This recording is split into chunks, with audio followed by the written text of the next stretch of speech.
Kion chose love, the Pride Lands would fall. If he chose duty, his heart would shatter forever. And in that single moment beneath a blood-red sky, the young king realized that no roar, no strength, no legacy could protect him from the hardest decision of his life.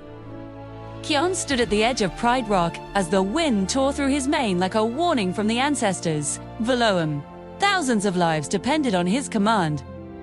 Behind him waited the one lioness who held his heart, Ronnie, her eyes filled not with fear, but with understanding. The crisis had erupted without mercy. A ruthless coalition of rogue predators had seized control of the northern water source, cutting off the Pride Lands from the only river that survived the dry season. 2. Without that water, cubs would weaken, elders would fall, and herds would migrate away. The kingdom would crumble within weeks, but the enemy leader had made his terms clear. He would release the river only if Kion stepped down as king and surrendered himself into exile.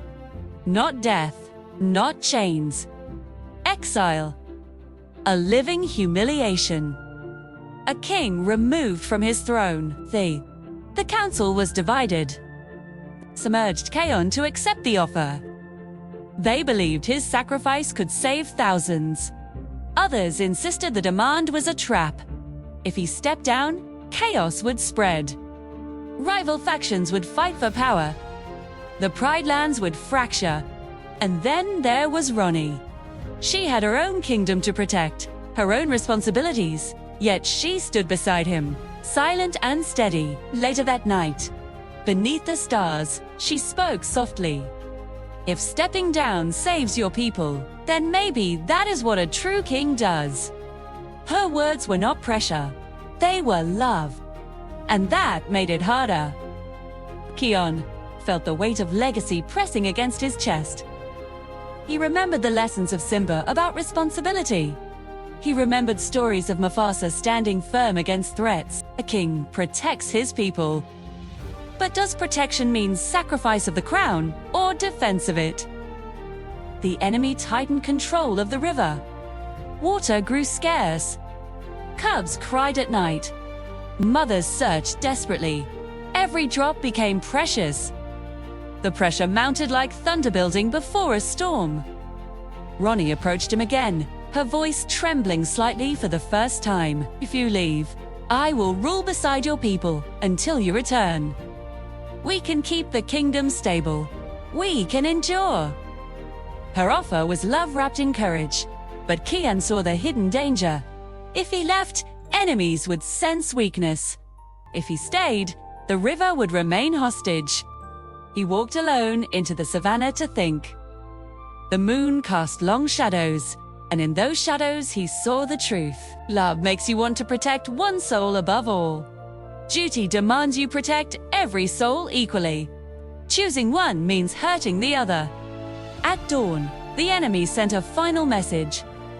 Decide by sunset, or the river will be permanently diverted. The day moved like a countdown. Elders whispered. Warriors sharpened claws. The guard waited for orders. Ronnie watched him, not pleading, not demanding, simply trusting him to choose. Kion's heart screamed to accept exile, to give up everything and ensure water returned, to spare cubs from suffering. But his mind saw further. If he stepped down under threat, every future enemy would use the same tactic. The Pride Lands would never be secure. His people would live under constant blackmail. As the sun began to fall, he called the kingdom together. Silence spread across the plains. He spoke clearly, his voice steady despite the storm inside him. A king's duty is not only to solve today's crisis, but to protect tomorrow's peace. If I surrender to threats, I teach our enemies that fear controls us. If I abandon this throne under pressure, I weaken the very foundation meant to shield you. Gasps moved through the crowd. Some understood immediately. Others feared what his words meant. He turned to Ronnie. His eyes softened. Choosing duty does not mean I love you less. It means I love this kingdom enough to fight for its future." Then he roared, not in rage, not in despair, in resolve. The god mobilized instantly, instead of surrendering. Kion launched a strategic mission to reclaim the river. Scouts created diversions. Warriors targeted supply lines. He personally led the assault through a hidden canyon revealed by migrating elephants. The battle was fierce. Dust choked the air. Claws clashed. The enemy leader confronted Kion at the river's edge, mocking him. "You chose your throne over your people's thirst." Kion answered with calm strength, "I chose to end this threat forever." Their fight echoed across the canyon. But Kion was not fueled by anger. He was fueled by purpose. With a final surge of strength, he overpowered the warlord and shattered the blockade controlling the water's flow. The river surged free, rushing back toward the Pride Lands like life returning to a dying heart. Cheers erupted when the water reached the plains. Cubs splashed in relief. Elders wept. The kingdom was saved, not by surrender, but by courage. That night, under a sky finally at peace, Kion stood beside Ronnie again. The decision had cost him something invisible. A piece of innocence. The belief that love and duty could always align easily. Ronnie leaned against him gently. "You chose as a king should thee." He looked at her with quiet emotion. "And I feared it would cost me you." She smiled softly. "Love that cannot survive duty is not worthy of a crown." Kion exhaled for what felt like the first time in days. He realized the hardest decisions are not about choosing love or duty. They are about choosing the version of yourself that can live with the consequences. Inez. The river flowed freely once more, reflecting the moonlight like silver threads of hope. The Pride Lands understood that their king had faced the impossible choice and emerged not colder, not distant, but stronger. Because true leadership is not about avoiding heartbreak. It is about carrying it with honor while protecting those who depend on you. The roar that once saved the kingdom trembled in Kion's chest as dawn bled across the sky. Because victory had given him a crown, but taken away his peace, and every step toward the throne felt like walking away from the one heart that made him feel alive. The Pride Lands celebrated. Drums echoed. Flowers covered the path to Pride Rock. And voices shouted his name as the king who never surrendered. Yet Kion's eyes searched the horizon for the one lioness he had promised never to leave behind. He stood tall for his people, strong for his god, brave for the elders. But inside he was still a young prince staring at a broken promise, wondering if love lost because of duty could ever be called honor. The elders spoke of destiny, the winds spoke of sacrifice, and the stars above whispered of kings who chose their people over their hearts. Kion listened because a king must listen, yet every word felt heavy, like chains around his spirit. He remembered her smile, the way she believed in him before he believed in himself. The way she said that a true king protects hearts, not just lands. He had told her he would return. And now, he feared the truth that duty had stolen his courage to try. That morning, he climbed Pride Rock alone. The grass bowed in the wind, and the sky burned gold. Kion closed his eyes and whispered to the spirits of the great kings, asking if strength meant walking forward even when it broke you. He heard no voice, but he felt something softer, like warmth in his chest. Heal.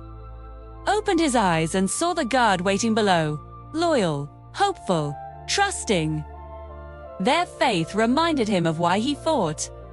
Their smiles reminded him of what he could not lose again. The celebration began. The drums thundered. Animals from every corner gathered. Kion stepped forward. The cheers were loud, but he felt quiet inside. 2. He raised his head and spoke about courage, about unity, about the future they would build together. His voice was strong, but his heart shook. because he knew the truth that heroes rarely say aloud. Sometimes you win the kingdom and lose the one who made you strong enough to fight. As night fell, the stars came alive. Kion walked away from the fires, toward the quiet edge of the plains. He thought about the day he chose duty, the moment he watched her walk away, the silence that followed. He had told himself it was necessary, that a king must not be selfish, that love would distract him. But now he understood something deeper. Love had never weakened him. Fear had. He sat beneath the acacia tree where they once dreamed about the future. He spoke to the empty air, telling her about the victory, about the peace, about the crown he never wanted without her. The wind carried his words across the savannah. He did not know if she heard, but saying them made him breathe again. As truth spoken is a path back to courage. Days passed. Kion ruled wisely. He listened to the smallest voices. He protected the weakest. He walked the borders himself. The Pride lands healed, rivers ran stronger, and hope grew like new grass after rain. But every victory reminded him that honor without love feels hollow. Every laugh from the cubs reminded him of the future he once imagined with her beside him. One evening, a scout returned with news. A lioness had been seen near the northern hills, wounded but alive, helping travelers, protecting strangers, refusing reward. Kion's heart thundered. He did not wait. He ran, not as a king chasing power, but as a lion chasing truth. The guard followed, silent and loyal, because they understood that sometimes the hardest battle is inside a friend's chest. The hills were cold, the wind was sharp. And there she stood, tired but unbroken. She turned slowly. Their eyes met. No roar, no words, only silence filled with everything they had lost. Kion stepped forward, unsure, afraid, hopeful. He said her name like a prayer. She did not smile. She did not cry. She asked one question. Motto. Why now? Kion did not speak like a king. He spoke like a lion who had learned too late. He told her about fear disguised as duty, about pride disguised as strength, about nights filled with regret. But he chose silence because he was afraid to admit he needed her. The wind slowed. The stars watched. She said she loved him, but she would not follow a king who feared his own heart. Kion bowed his head, accepting the pain he had earned. Then, something changed. She stepped closer. She said she had waited for him to grow into the king he promised to be. She saw that king now, not in his roar, not in his crown, but in his honesty. She said she would walk beside him, not behind him. Not because he was king, but because he had finally chosen truth. Kion felt something heal. Not perfectly, not completely, but enough to breathe. Too, he realized love and duty were never enemies. A king who forgets love forgets why he fights. They returned together. The Pride lands welcomed her. The guard laughed again. The elders nodded. And Kion stood on Pride Rock with her beside him, not as proof of victory, but as a promise of balance. He spoke to his people about mistakes, about courage, about never letting fear silence love. Storms came. Battles rose, but Kion never again chose silence. He listened to his heart and his people together. On quiet nights, Kion would look at the stars and remember the day he almost lost everything. He would whisper, "Thanks for second chances, for brave hearts, for truth that hurts before it heals." Because he learned the lesson every ruler must learn. Love or duty is the wrong question. The real question is how brave you are to carry both. The Pride lands slept peacefully under a sky full of promises, guarded not just by a roar,